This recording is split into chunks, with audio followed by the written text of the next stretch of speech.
Good morning, everyone.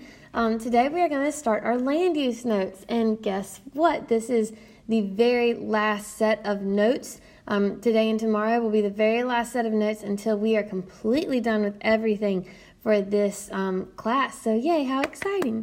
The other exciting thing is that today you are going to do a lab, and the lab involves food, so things just don't get much better than that. But let's go ahead and take a look at land use. So think for a second, how do these different resources affect your daily life? We have soil, trees, minerals, energy such as oil and gas, and water. These affect your daily life all the time, even though we don't really think about it. Think about how every time you eat something, soil had to grow the food that you ate, or it grew the food that what you ate. So soil is super important. It also grows the trees, and the trees are going to be important for oxygen, as well as the frame of your house, the frame of this building, the paper you're writing on.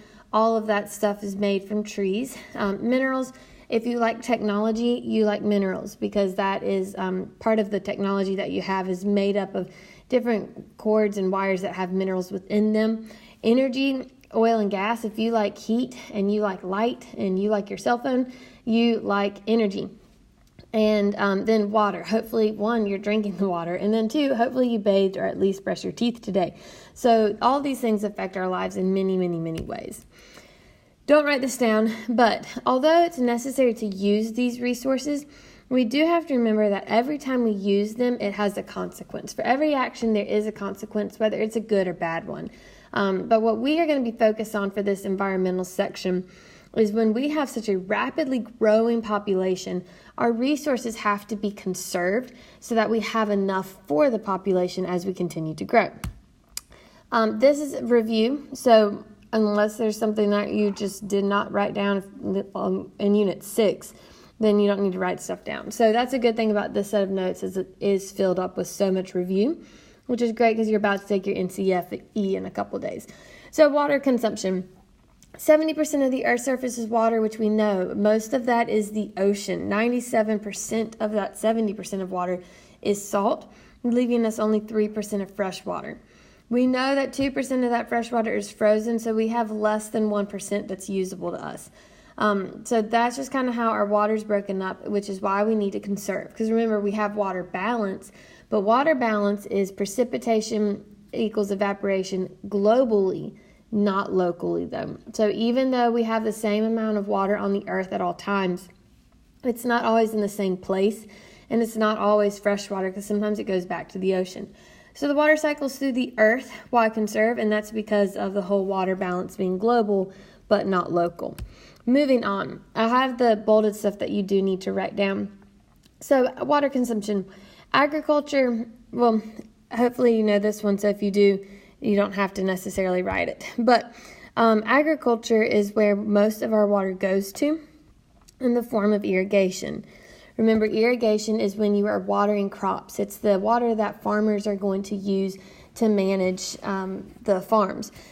We also have an issue with all this irrigation, though. It can create dry areas. So if the farmers are using up a ton of water, partially because they need to, and then partially because some may not have the best water conservation practices, they can deplete our groundwater.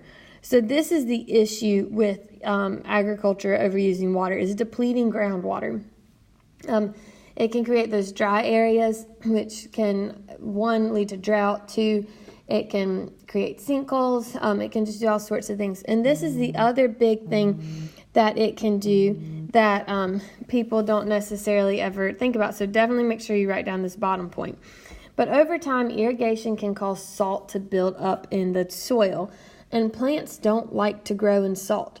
So if you are constantly pulling water from one place and watering all your crops, then those minerals build up in the soil, and they're minerals that aren't necessarily good for the plants. So when you have the salt build up, it makes it useless for growing plants. You got to bring in new dirt, you got to bring in fertilizer, all that stuff. So irrigating can deplete groundwater and cause salt to build up. Those are your two big things. Hopefully you're done writing that down, because I don't really have anything else to tell you about it. So I'm slightly pausing for a second in case Some of you are writing super slow, but your time is up, so let's keep going. Mining. And all of this is bolded, so write it all down. So mining is how we get a lot of different resources. For one of the resources we get is coal. And as you remember, coal is one of the most abundant fossil fuels, but it's also one of the dirtiest fossil fuels. And the way that we get it isn't so glamorous either. There's two types of mining. You have surface mining and you have underground mining. In the picture to the right, what you see is surface mining. Surface mining obviously takes place on the surface of the earth. And one reason it's so bad is because it destroys vegetation, and it was getting rid of all the vegetation, because look at that picture. You don't see any plants growing anywhere. They had to cut all that down. They had to get rid of all the topsoil. There's nothing left. And because there's nothing left, they've destroyed all the habitats. And what this does is it scars the land. So think about if you get cut, and it's a deep cut, then you probably are going to have a scar from it that's going to be with you for pretty much your whole life. Well, that scar is your skin has healed, but it'll never quite be the same in that one spot. Well, that's how mining is. The land will heal, but it will never be the same. A couple other negative side effects of mining is it causes soil erosion and a ton of air pollution, and it destroys ecosystems. If you know it destroys habitats, then that's kind of self-explanatory. But when you get rid of everything like that, it does obviously you're going to have a lot of erosion, because there's no vegetation. And remember, roots hold down the dirt to prevent erosion. So with all that gone, all your dirt can wash away. And that's a big deal because there's so many pollutants created in mining from coal dust and stuff like that, that if that erodes away with the soil, it can really poison water. Coal dust is extremely, extremely toxic. So you have all that pollution that's created, and then it's easily eroded and moved away. Also, if you take a look at the picture, you'll see a lot of machinery. They use a lot of fossil fuels while trying to get fossil fuels. So that in itself is a negative thing. So I'm going to keep going. If y'all need to pause the video to finish taking these notes, feel free to, but still write quickly. End of the year, you should learn how to write fast by now. But I'm going to move on. Surface Mining Control and Reclamation Act. Everybody say reclamation. Okay, reclamation is when you reclaim the land. And if you just want to write that would be fine. Just put the Reclamation Act equals reclaim / restore the land. So after you mine and you mess up a bunch of the land and all that stuff, you have to go back. There's a law from the U.S. that requires miners to reclaim, aka restore the land as much as possible. So they're saying you can't just leave that big mess there. You can't destroy everything and just leave it like it is. You've got to go back and you've got to pay your money, and you've got to make sure that this land is clean and that it's livable and that vegetation can grow back on it. And what they like is to have it more just than that grass can grow, but hopefully one day they can have it so that the land could actually be farmed on or used for something, because we can't just waste space, because that is a limiting factor if you remember us talking about that in our population notes. So mining is at the cost of the miner. You remember, you're mining to make a profit. It's a business. So you're trying to get the ore out. You're trying to get the coal out. You're trying to get out all these good things to sell, to make money. And then after you make all that money, because mining itself is going to put you in the hole with debt, because you got to buy the land and do all the work before you can get anything to sell to make a profit. Once you finally make that profit and you pay off all your debt from the beginning, now you've got to take more of that money and pay it back to restore the land. I'm going to show you a video, and this guy, he thankfully goes a little bit over and beyond what he has to do. So he puts in more cost than what he has to, which is just a really cool thing because he actually cares about the environment. So I'm going to let y'all pause this video and switch over to watch the reclamation video.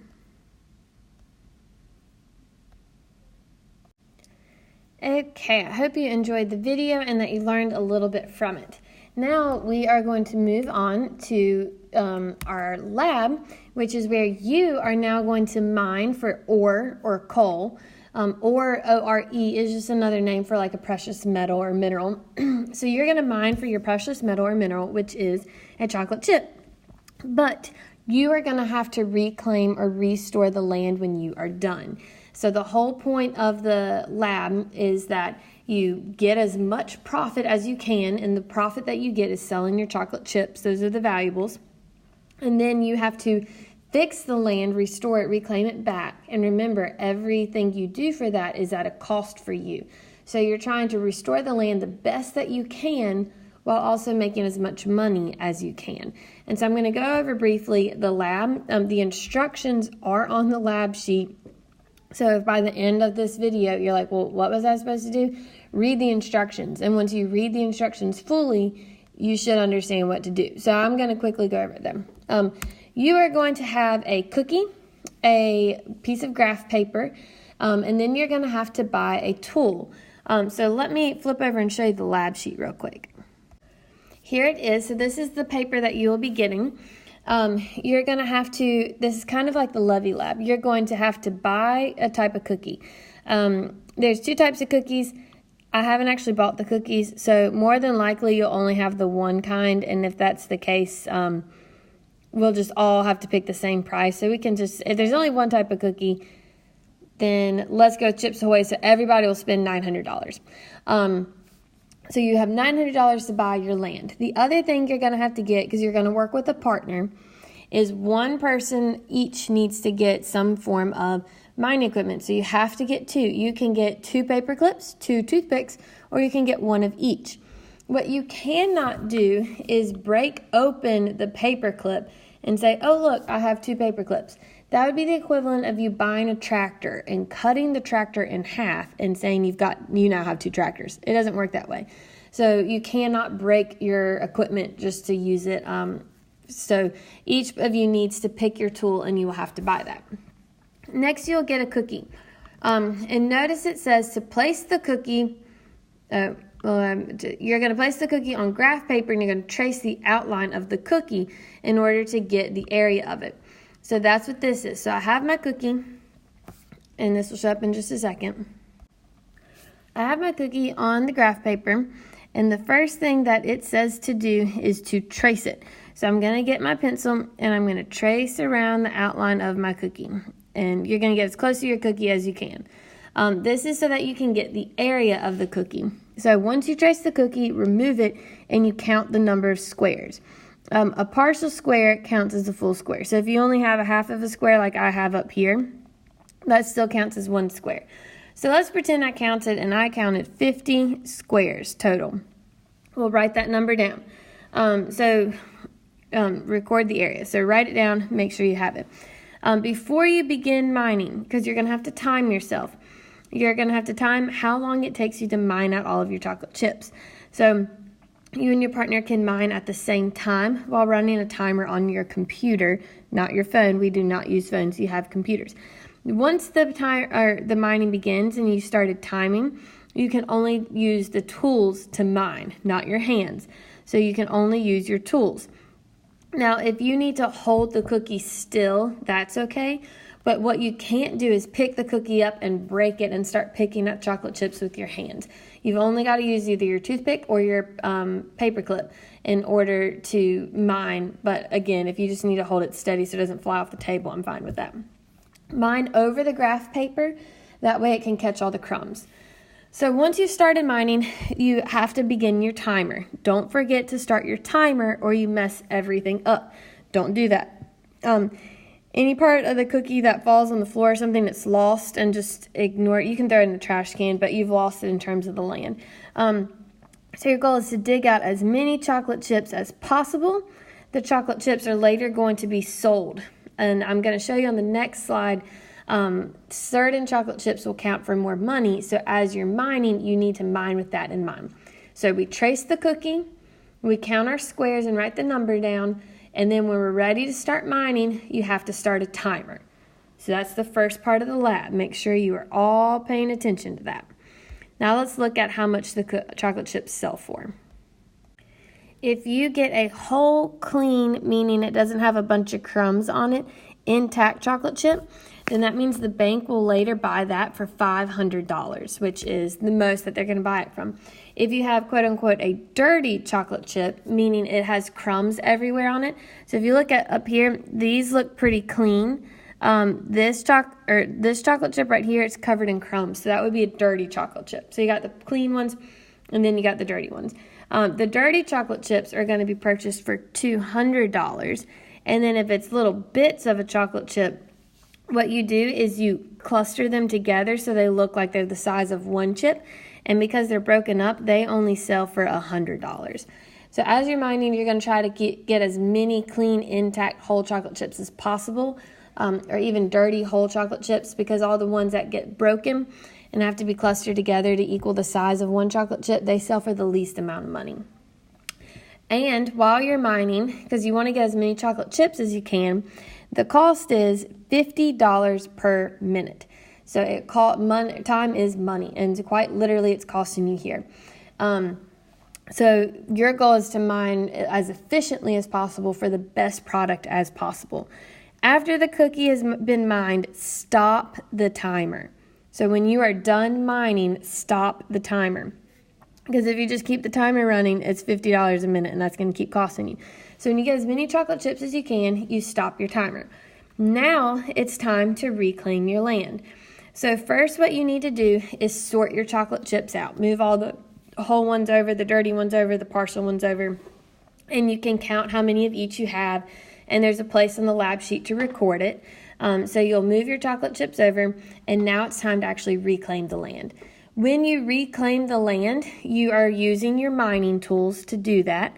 And you're going to time this. So the goal is you're trying to basically put all of the cookie crumbs back into the circle you had drawn, but you can't stack it up in a mountain. It's got to be no higher than what the actual cookie was. So you got to get everything back into the circle, and then you trace it again. So once every crumb is back in the circle, you're going to trace your new outline.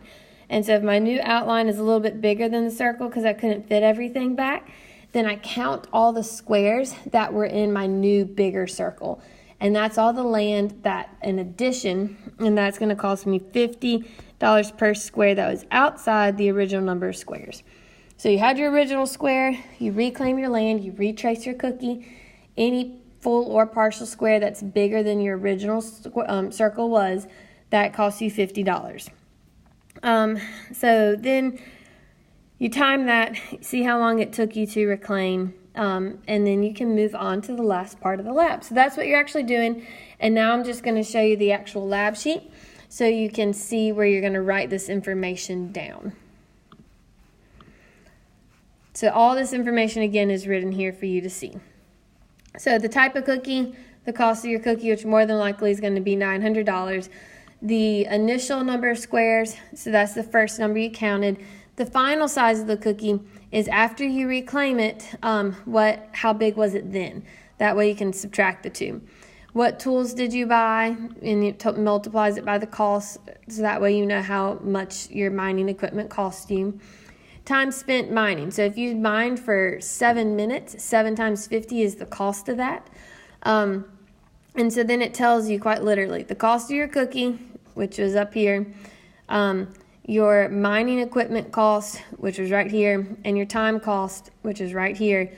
You're just filling in these blanks, and that's not showing you, but my computer's pausing. But you'll just fill that stuff up and fill in the blanks here. So the cost of the cookie, mining equipment, the total, it'll give you the whole cost of it. The next thing that you're going to do is find out your reclamation costs. The final size of the cookie. So those are the extra squares minus the initial size of the cookie times 50 gives you that number. Then how many whole chocolate chips did you have? How many dirty chocolate chips did you have? And how many partial chocolate chips did you have? That way you can see what the profit was, aka how much money did you make. And that's what's going to bring you down to the bottom line.